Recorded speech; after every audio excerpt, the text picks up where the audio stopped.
নমস্কার, এই মুহূর্তে আপনারা দেখছেন এফএস টিভি বাংলা। পাকা ঘর ও সরকারি সুযোগ সুবিধে পাওয়ার দাবিতে সরব এলাকাবাসী। হাওড়া গ্রামীণ জেলার রাজাপুর থানার অন্তর্গত তুলসীবেড়িয়া গ্রাম পঞ্চায়েত ও উলুবেড়িয়া উত্তর বিধানসভা কেন্দ্রের আওতাভুক্ত তুলসীবেড়িয়া খালপাড় এলাকা বর্তমানে গরিব তুলসীবেড়িয়া খালপাড়। হ্যাঁ, ঠিকই শুনছেন, গরিব তুলসীবেড়িয়া খালপাড় নামেই পরিচিত হয়ে উঠেছে। এলাকায় কয়েক শতাধিক দরিদ্র দিনমজুর ও পরিযায়ী শ্রমিক পরিবারের বসবাস রয়েছে, কিন্তু দীর্ঘদিন ধরে এই এলাকার মানুষ মৌলিক সরকারি সুযোগ সুবিধা থেকে বঞ্চিত বলেই অভিযোগ উঠেছে। স্থানীয় সূত্রে জানা যায়, অধিকাংশ পরিবারই ত্রিপল ঘেরা অস্থায়ী ঘরে বসবাস করছে।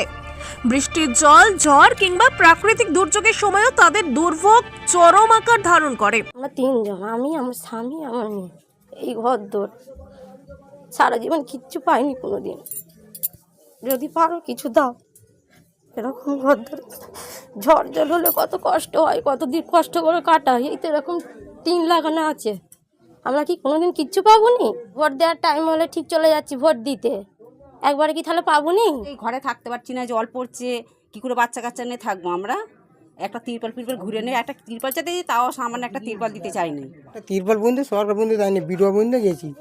আপনারা এসে ঘরটা দেখুন, দেখলে তোমার আগেই দিতে ইচ্ছা করবে। কি ছোট শিশু থেকে শুরু করে প্রবীণ নাগরিক, 8 থেকে 80 বছরের মানুষ সকলেই মানবেতর জীবন যাপন করতে বাধ্য হচ্ছেন বলে অভিযোগ এলাকার বাসিন্দারা জানান, দিনমজুরির কাজ করে কোনো রকমের সংসার চালাতে হয় তাদের। স্থায়ী বসবাসের মতো পাকা ঘর তো দূরের কথা, অনেক ক্ষেত্রেই পানীয় জল, স্বাস্থ্য পরিষেবা ও অন্যান্য সরকারি সুবিধা থেকেও বঞ্চিত থাকতে হচ্ছে বলে অভিযোগ তুলেছেন তারা। এই পরিস্থিতিতে দরিদ্র শ্রমিক পরিবারগুলোর পাশে দাঁড়ানোর আহ্বানও জানিয়েছেন এলাকার শুভাকাঙ্ক্ষী সমাজকর্মী শেখ রামিজুল হক, সৌরভ রায় সহ অন্যান্য সমাজসেবীরা। এদিকে এলাকায় গিয়ে সাধারণ মানুষের সঙ্গে কথা বলে জানা যায়, অবিলম্বে তদন্ত করে যোগ্য পরিবারগুলিকে পাকা ঘর নির্মাণের সুবিধা ও বিভিন্ন সরকারি প্রকল্পের আওতায় আনার দাবিও তুলেছেন স্থানীয় বাসিন্দারা। তাদের দাবি, তাদের অভিযোগ, ঘটনাস্থলে গিয়ে এলাকার মানুষের সমস্যার কথা শুনে রিপোর্ট করেন এফএস টিভি বাংলার সাংবাদিক আব্দুল রহিম। পরবর্তী আরো খবর নিয়ে আসছি, ততক্ষণ চোখ রাখুন শুধুমাত্র এফএস টিভি বাংলারই পর্দায়। স্বামী মরে গেল, আমাকে বলে তোমার স্বামী মরে গেছে, তোমাকে ঘর বাড়ি দেওয়া হবে, বিড়ি বেঁধে আর খেতে হবে না। তোমার এত কষ্ট, ঘরদোর পড়ে গেছে, কিছু নেই, ছেলেরা সব যে যার ভিন্ন দেখে নেই, আমি তোমায় দেখবো। ওই কথা ওরা পার্টির লোকে বলছে, নির্মল মাঝিও বলেছিল, বিড়ি মিটিংয়ে গেছিল, বিড়ি বাঁধছিল, বলে বিড়ি বাঁধতে আর হবে না।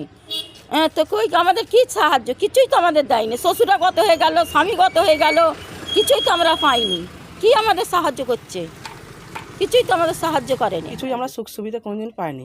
এত বড় এবছরে এত বড় যে আমফান ঝড় হলো, আমরা কিছুই পাইনি। আনতে গেছি, আমাদের ঘরে তাড়িয়ে দিয়েছে। কে তাড়িয়েছে? ওই যেখানে গেছি বলছে নেই, এখন পরে আসো, এই তোমাদের জন্য নয়।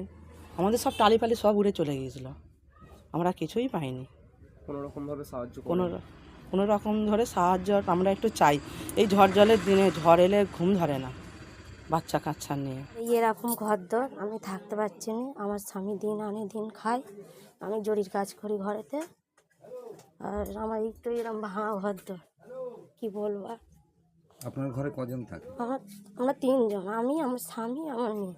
এই ঘর দর সারা জীবন কিচ্ছু পাইনি কোনোদিন। যদি পারো কিছু দাও। এরকম ঘর দর ঝড় জল হলে কত কষ্ট হয়, কতদিন কষ্ট করে কাটায়। এই তো এরকম টিন লাগানো আছে, আমরা কি কোনোদিন কিচ্ছু পাবো নি? হ্যাঁ, আমরা কোনোদিন কিচ্ছু পাবো নি। এরকম ঝড় জল হয় আর হয় কত, এদিকে তিরপল ফেলি, সেদিকে তিরপল ফেলি, এই তো হাঁড়ি বসাই, সে তো হাঁড়ি বসাই, এই করি। তাহলে কী করবো আর? ভোট দেওয়ার টাইম হলে ঠিক চলে যাচ্ছি ভোট দিতে, একবারে কি তাহলে পাবো নি? একটা তো মানুষ তো আশাই থাকে। এরকম আমার স্বামীর ঘর দর, জরির কাজ করি, আমি জোগাড়ের কাজে যাই, আর বলার আমার কিছু নেই। যদি পারো দাও। আমি এইভাবে আছি, অনেক দিনই এইভাবেই আছি, অপেক্ষাতেই আছি। আমাদের যে বিধায়ক, তিনি যেন আমাদের এই দিকটা লক্ষ্য করে আমার দিকে যেন দেখে। আমরা দিদির পাশে সব সময় আছি, দিদি যেন আমাদের এই আশাটা রাখে, আমরা দিদির পাশেই থাকবো।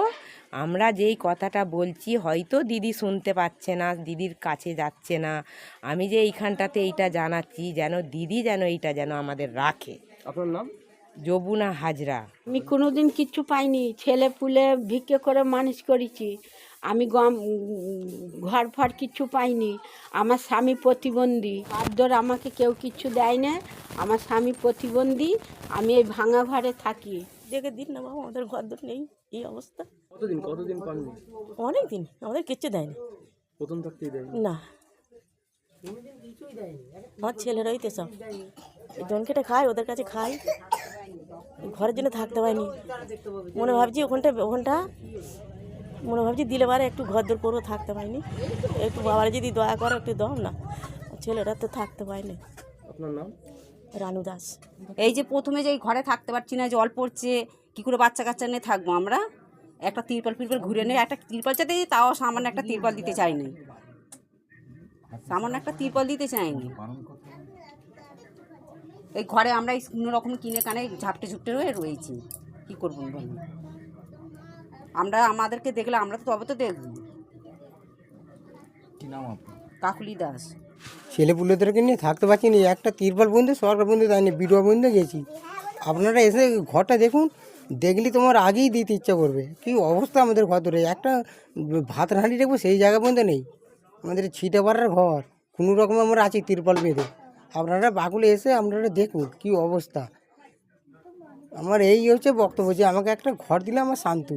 তোমরা দেখলেই তোমাদেরকে দিতে ইচ্ছা করবে। যে ভাইটা যে বললো, ভাইটা তো সত্যি কথা বলেছে। এই তিরপল বাঁধা, ছিটে পাড়া ঘর বাঁধা, টালির চাল ভেঙে পড়ে গেছে, এইসব লোককে ব্যক্তিকে কেন দেয়নি? আপনাদের এমএলএ বিধায়ক কে আছে? মানে নির্মল মাঝি। নির্মল মাঝি। হ্যাঁ। আপনার নাম? গুরুপদ দাস।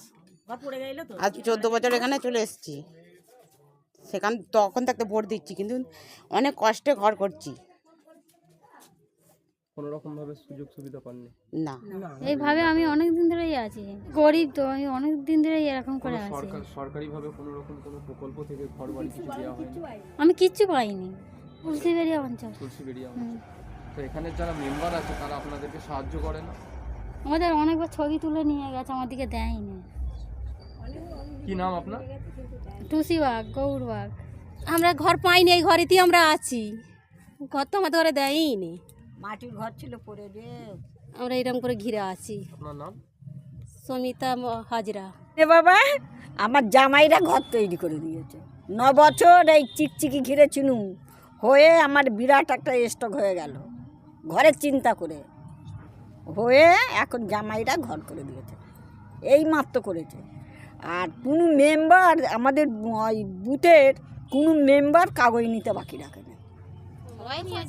সবাই কাগজ নিয়েছে, কেউ 100 নিয়েছে, কেউ 50 নিয়েছে, কাগজ নিয়েছে, সব নিয়েছে। এবছর না 8 বছর হবে, এবছর না 8 বছর, এমন করে করে ঘরের আর পাত্তাই নেই, বিরাট স্টক হয়ে গেল। চিন্তা করে শেষকালে জামাইরা ঘর করে দিয়েছে। এই পর্যন্ত বানি হাজরা।